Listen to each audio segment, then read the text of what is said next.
Tempestade de Guerra, capítulo 35. Íris. Mais uma puxada da maré e vamos poder desembarcar diretamente dos navios. Minha mãe murmura, saindo da ponte de comando para o ar livre. A chuva cai com força, molhando seu rosto exposto. Eu a sigo de perto, assim como seus guardas. Sua armadura de placas pretas e azul cobalto cobre até a garganta. Não estamos dispostas a correr nenhum risco. Uma bala perdida poderia atingi-la a qualquer momento e acabar com a invasão ao nosso redor. Tenha paciência, mãe, murmuro quase colada nela. Eles não vão conseguir nos conter por muito mais tempo. Não há como falhar. Tiberias Calori enfraqueceu seu país com perfeição, traindo seu próprio povo e os vermelhos, jogando fora qualquer chance que tivesse de manter o trono conquistado de seu irmão. Erquion vai cair, e em breve. Ergo os olhos para os penhascos dos dois lados do rio, ambas as beiradas cercadas de fumaça e névoa. Raios cortam o céu estranhamente coloridos e lembro do meu casamento. As aberrações vermelhas e os traidores do próprio sangue das montanhas atacaram a cidade naquele dia, ainda que com menos sucesso do que estamos tendo agora. As águas do rio vibram ao nosso redor, acariciando os cascos da armada. Eu as sinto intensamente todas as ondas, até onde minha habilidade alcança.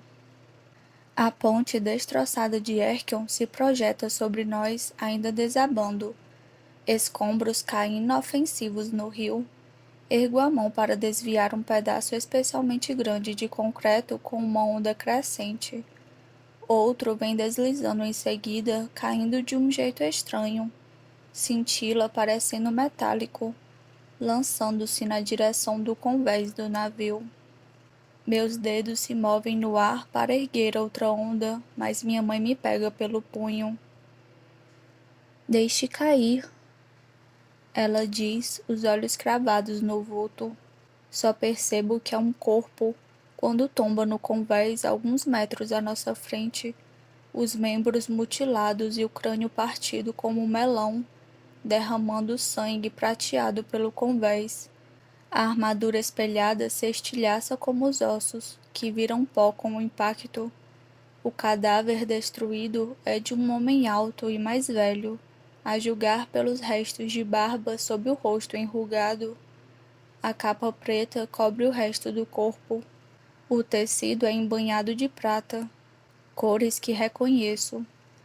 De repente, a batalha parece longínqua, distante como um sonho, e minha visão periférica fica enevoada. Tudo se reduz a esse homem, caído à nossa frente, sem coroa, e agora sem nem mesmo um rosto. Esse é o fim de Volussamos e do reino de Rift. Minha mãe diz, avançando cuidadosamente até parar diante dos ossos quebrados. Ela empurra a capa dele com o pé e vira os restos destruídos do crânio sem vacilar. Desvio o rosto sem conseguir olhar. Meu estômago revira de repulsa. A troca da rainha Anabel está completa. Ainda examinando o cadáver, minha mãe estala a língua. Seus olhos escuros perpassam o rei morto, deliciados. Ela pensa que isso vai salvar a cidade e o neto. Me acalmo e forço o olhar de volta a Samos. Sangue não é algo novo para mim, mas um cadáver não vai me assustar. Esse homem é o motivo pelo qual meu pai morreu. Nosso país ficou sem rei e minha mãe perdeu o marido. Ele merece cada centímetro dessa morte. E que morte brutal encontrou. Mulher tola. Me encho de raiva, voltando os pensamentos a Annabel Lerolan e sua fraca tentativa de impedir uma invasão. Você não vai conseguir, o preço já foi pago. Satisfeita, minha mãe passa por cima do cadáver.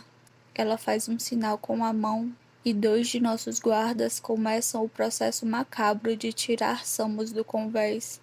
Sangue prateado escorre como tinta conforme o arrastam para longe.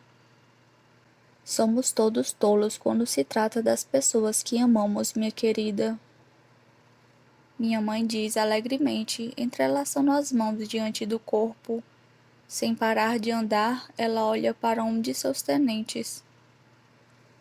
Equilibre a concentração em ambos os lados da cidade, focando nas tropas reunidas. O oficial responde com um aceno e volta para a ponte de comando, onde as ordens são transmitidas pela armada.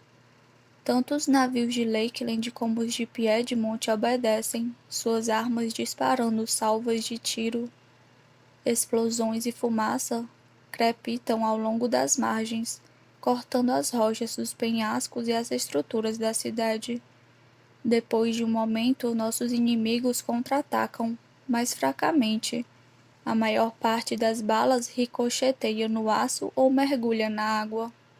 Minha mãe observa com um sorriso sombrio. Vai ser fácil romper as linhas deles quando o rio estiver cheio o bastante.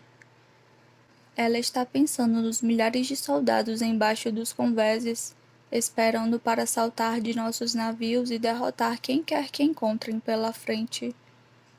Um vento forte sopra, trazendo consigo o som dos jatos gritando lá no alto. Range os dentes. A frota aérea de Norta é sua única vantagem, com a de Piedmont reduzida e a nossa quase nula em comparação. Tudo o que podemos fazer é mantê-la longe com a tempestade, usando nossos poucos jatos para distraí-los da armada. Parece estar funcionando, ao menos por enquanto. Quanto aos soldados de Norta, que Tibérias fez a estupidez de mandar para cá, as tripulações não estão tendo dificuldade para contê-los. Mesmo com forçadores e lépidos liderando o ataque, os muitos ninfóides da casa Ossanos usam o rio para lhes dar vantagem. Para nos dar vantagem, consigo ver o número deles diminuindo. Teleportadores. Rosno, observando as aberrações de Montfort surgirem e desaparecerem. Eles pegam os últimos soldados de Norta e os levam de volta à segurança relativa dos penhascos da cidade. Estão se retirando dos navios. Viro para minha mãe, dividida entre orgulho e decepção. Os soldados de Norta nos temem o suficiente para fugir. O que restou deles, pelo menos? A rainha de Lakeland ergue a cabeça, majestosa e imperial, batendo em retirada para fazer uma última resistência. Ótimo. Sou tomada pela imagem de minha mãe atravessando com audácia a Praça de César, subindo os degraus do palácio que já foi minha suntuosa prisão, a fim de sentar no trono que os Calori finalmente perderam. Ela será uma imperadora ao fim de tudo isto? Senhora de tudo entre os lagos e o mar, desde a tundra congelada às fronteiras radioativas de Wash? Não se precipite, Iris, a batalha ainda não foi vencida. Tento me concentrar. O odor forte de fumaça e do sangue de Samus é uma boa âncora. Inspiro com força, deixando o cheiro dominar meus sentidos. É engraçado. Eu achava que essa raiva dentro de mim fosse diminuir e desaparecer com a morte do rei Samus, mas ainda a sinto, no fundo do peito, corroendo meu coração. Meu pai está morto, e não há trono ou coroa que o traga de volta. Nenhuma vingança pode levar essa dor embora. Inspiro fundo mais uma vez, me concentrando na água sob nós. Enviada por nossos deuses, ela carrega todas as bênçãos e maldições. Normalmente a sensação me acalma. Estar tão perto de tanto poder me tranquiliza. Agora, porém, não sinto nenhum deus que eu reconheça. Mas tem outra coisa. Está sentindo isso? Viro para minha mãe. A armadura parece me apertar, ameaçando me sufocar. Todas as minhas terminações nervosas respondem com medo. O que é isso? O que é essa coisa na água? Minha mãe me encara, notando o meu mal-estar.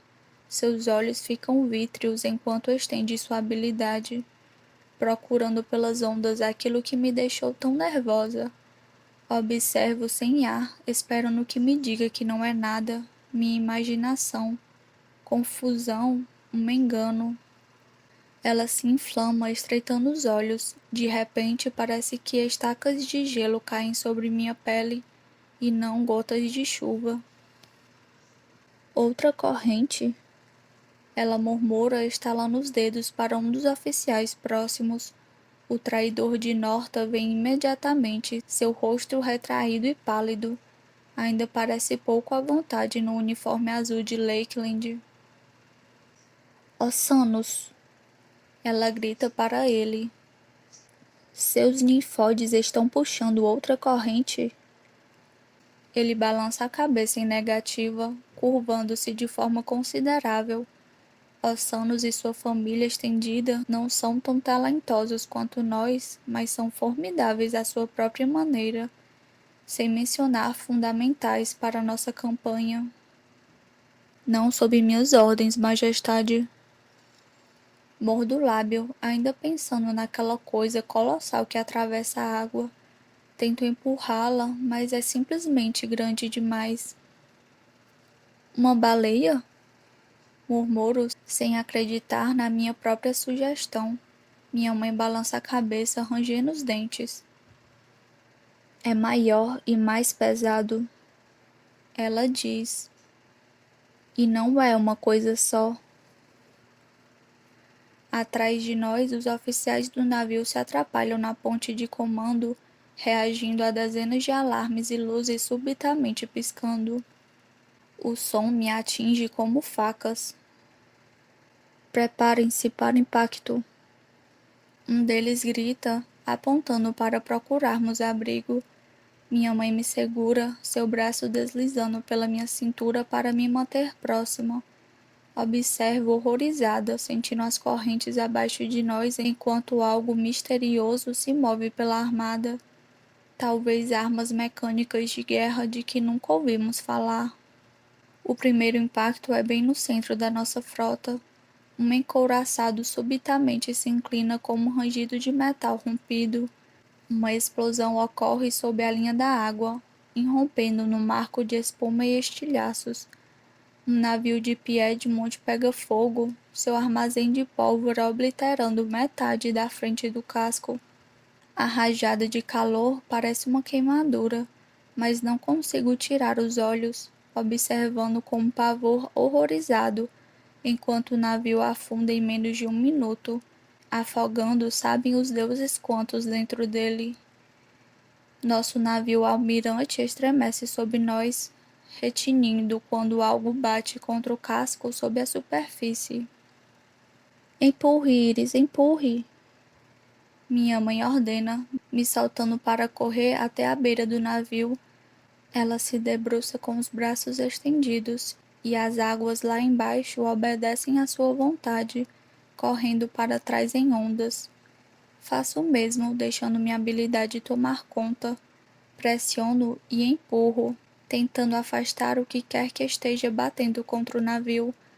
Mas é pesado demais, grande demais, e conta com seu próprio motor. Estamos tão concentrados em proteger o navio almirante que mal noto o resto da armada sofrendo à nossa volta. Sem ordens, alguns dos navios tentam dar meia volta, navegando no rio espumoso em meio a cada vez mais cascos de aço que flutuam e afundam.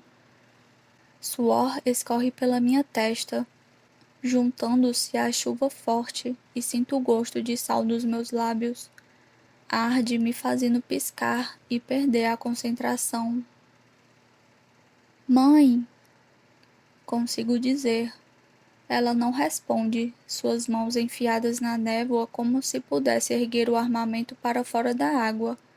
Até rosna um pouco, o som perdido no vento uivante. Há mais clarões e outro raio azul cai. Não sou rápido o bastante para desviá-lo, e ele acerta o navio ao nosso lado, rasgando o convés com um chiado de água e carne. Soldados gritam, saltando para fora em uma tentativa de escapar do inferno reluzente da eletrocução. são rapidamente tragados pelas águas revoltas. Mãe! Grito. Ela pragueja entre os dentes. Aqueles malditos vermelhos têm barcos embaixo d'água, barcos e armas. Não vamos conseguir detê-los, vamos? Seus olhos cintilam, brilhantes mesmo contra a tempestade e a reviravolta súbita no nosso destino. Sem aviso, ela deixa as mãos caírem. Não sem grandes perdas, talvez nem assim. Ela murmura, como se atordoada. Tento tirá-la do estupor. Precisamos subir para os penhascos, chegar à terra firme. Ainda podemos vencer as forças deles. Atrás de nós, os guardas nos cercam, tensos e prontos para agir, à espera do comando da minha mãe. Ela os ignora, me olhando fixamente. Podemos? Ela pergunta, a voz estranhamente baixa e distante, como se estivesse dormindo e só agora acordasse. Então acaricia minha bochecha, seu toque frio e molhado. Ela olha para trás de mim, se fixando no convés. Viro para seguir seu olhar, apenas para encontrar o que restou do sangue de Samus escurecendo sobre o aço. A última parte de nossa vingança. Nem a chuva consegue lavá-lo, nem os deuses conseguem curar essa dor. Me retraio quando outro navio sucumbe ao ataque, curvando-se rio adentro. Finalmente acabou?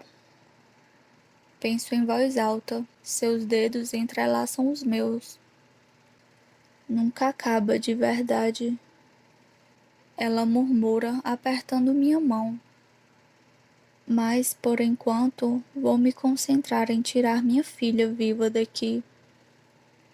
Pela primeira vez hoje, olho para trás, rio abaixo, em direção à retirada. Engulo em seco, estupefada pela reviravolta súbita na batalha. Dilacerada. Mas só há uma opção entre a morte e a derrota. Vamos para casa,